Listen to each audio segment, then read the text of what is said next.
cangkem. Itulah nadar. Jadi ada keutamaan bahwa orang ketika dia mau melaksanakan urusan-urusan ibadah, nadar itu hukum yang wajib. Walaupun dia mencabut perkara puasa 4 bulan berturut-turut, maka puasa sunnahnya jadi puasa wajib. Wajib apa? Wajib kifarah sebagai tanda tebusan. Sebab nadar mah ada rukun dalam fikih ditaklid itu. Nadir, mangdur, segat. Nadir orangnya, mangdur perbuatannya, yang dinadarinya itu apa?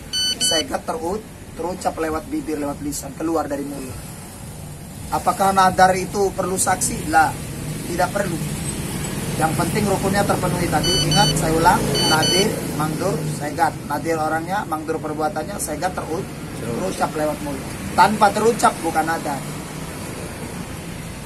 Ya, jadi itu keutamaannya bab ibadah di nadar. Jadi setiap nadar itu wajib. Orang dia bernadar tentang contoh berpuasa. Saya kalau memang sukses dalam kehidupan ini, saya akan melaksanakan contoh puasa setahun. Puasa setahun itu aslinya bukan puasa wajib. Puasa wajibnya cuma Ramadan sebulan. Iya. Tapi ketika dilarikan di nadar, maka menjadi wajib. Wajib buat siapa? Buat orang yang nadar. Tapi kelaksana tapi engkau nih bang kun nazar kun misalnya. Itu terserah dianya, harus laksanakan. Puasa setahun itu nadarnya dia. Tapi ketika dicabut perkara umpamanya dia tidak melaksanakan, mau cabut perkara nadar, lalu dia puasa umpamanya 4 bulan. Lah kali sekian, kali 4 kali dia melaksanakan nadarnya. Sebab karena nadarnya puasa setahun, berarti dari kali 4 kali dia cabut perkara.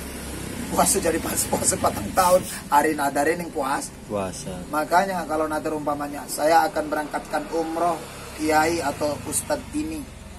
Kalau memang saya sukses dalam bidang usaha. Tapi misalnya, janjinya sukses memang benar jadi kan? Iya, nyata kan? Nyata. Kalau kebuktian sukses itulah kewajiban dia melaksanakan nadarnya. Makanya kalau dia mau cabut perkara, ada kifarat. Apa kifarat itu? Tebusan daripada nadar yang dia cabut. Orang tidak melaksanakan nadar, maka cabut perkaranya dia melaksanakan puasa 4 bulan mu'alat berturut-turut. Kalau nggak pakai puasa, Pak Ustadz, diganti duit dari sekian perkifaratnya. Misalnya lah, bodo amat lah. Nah, tidak bisa begitu. Nanti ada azab, ada siksa dari Allah, peringatan-peringatan. Ya, ada azab, bukan adab atau kepala adab ma'akhlak. Azab, siksa, peringatan-peringatan dari Allah itu ada. Jadi makanya hati-hati kalau ketika kita berbicara. Waktu Nabi Ibrahim juga menyembelih Ismail itu kan berdasarkan nazar. Kenapa? Saking solehnya Nabi Ibrahim, dia senantiasa melaksanakan berkurban setiap tahunnya. Kurbannya Nabi Ibrahim tidak tanggung-tanggung. Ya, mengeluarkan ratusan unta, ratusan ekor kambing. Harta bendanya kan banyak. Nabi Ibrahim kan kaya raya. Setiap tahun Nabi Ibrahim itu berkurban atau berudhiyah. Salutnya malaikat Jibril mendatangi Nabi Ibrahim. Kurang lebihnya, kamu tuh udah nabi, soleh, kaya, kamu juga dermawan, selalu membagikan hartamu untuk jalan Allah. Maka dari kata kurban itu, dari kata korba yang tanda pendekatan diri kepada Allah. Saking dekatnya Nabi Ibrahim kepada Allah, selalu mengeluarkan hartanya di jalan Allah. Itu Nabi Ibrahim itu dermawan. Akhirnya apa? Keluar dari mulutnya Nabi Ibrahim, jangankan harta berupa unta, berupa kambing. Kalau istriku itu Siti Hajar, dia hamil, keluar seorang bocah pun akan saya kurbankan di jalan Allah. Itu pertama kalinya mengeluarkan lewat mulut. Itu yang disebut dalam bab fikih segat. Awas, keluar lewat mulut itu nadar. Dan tidak perlu saksi dalam menurut ilmu fikih. Orang nadar mah berucap bukan nadar. Makanya hati-hati dengan ucapan kita. Sampai Allah menyebutkan di dalam surat Al-Quran Al-Mu'minun di ayat 3, jadi qad aflahal mu'minun walladzina hum fi sholatihim khashi'un walladzina hum 'anil lagwi gitu. Jadi orang-orang yang pandai menjaga perbuatan dan perkataan yang tidak berguna di ayat ketiganya. Jadi benar-benar kalau tidak manfaat, perkataan itu tidak berguna, jangan keluar. Mendingan diam sampai Rasulullah menyebutkan apa? Falyakul khairan aw liyasmut. Berkata-katalah yang baik, kalau tidak diam. Ya, jadi Kalau diam itu memang menjadi emas, bahkan menjadi intan paling berharga dan paling mulia dalam kehidupan. Orang berkata kotor tidak pantas, jangan keluarkan. Kalau tidak bisa berkata baik, maka berbicaralah yang berguna untuk manfaat orang lain. Khairun nas anfa'uhum linnas. Sebaik-baik manusia adalah manusia yang punya manfaat, yang mendatangkan kegunaan untuk manusia yang lain. Tapi misalnya sekedar goyonan orang bermanfaat.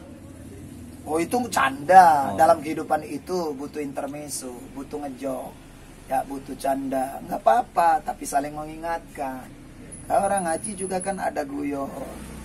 Hidup itu kan bertakbiro, mengingatkan satu sama lain. Andai tidak jadi guyonan itu, kalau dia mendatangkan manfaat supaya ngaji tidak ngantuk, boleh-boleh saja. Asal guyonannya sekedar. Jangan ini mah ilmunya, hikmahnya datangnya sedikit, lebih banyak guyonnya. Itu namanya bukan kiai, pelawak. Biar tahu, hati-hati ya Aimah. Pelawak kan ya lah hikmah kan, cuma kami seneng gue ngaji juga seperti itu. Jadi hal-hal yang datang untuk guyon itu tujuannya supaya tidak tunduk, cek orang Sunda, supaya tidak ngantuk. Iya. Itu doang, sekedarnya aja. Orang ngaji bukan hikmah ilmu. Ud'u ila sabili wa rabbika bil hikmah wal mau'izatil hasanah wajadilhum billati hiya ahsan.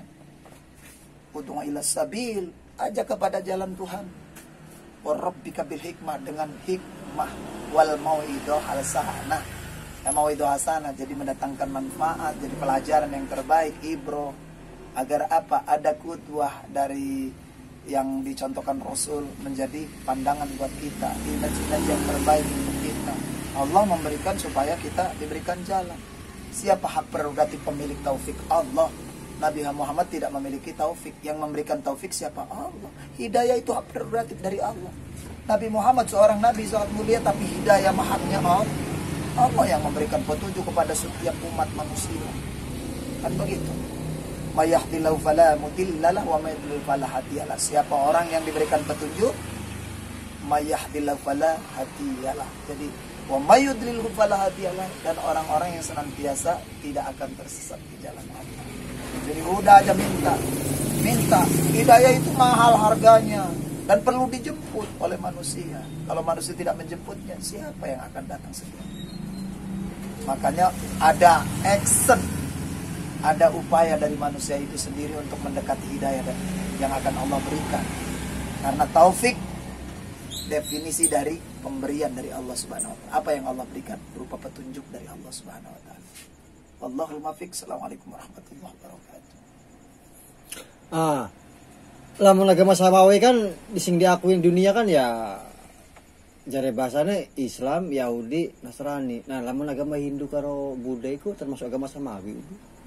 Agama samawi mah cukup Islam. Samawi dari kata samaun, langit. Agama yang turun dari langit itu firman Allah, yang disebut wahyu dari Allah Subhanahu wa taala. Agama samawi adalah agama Islam.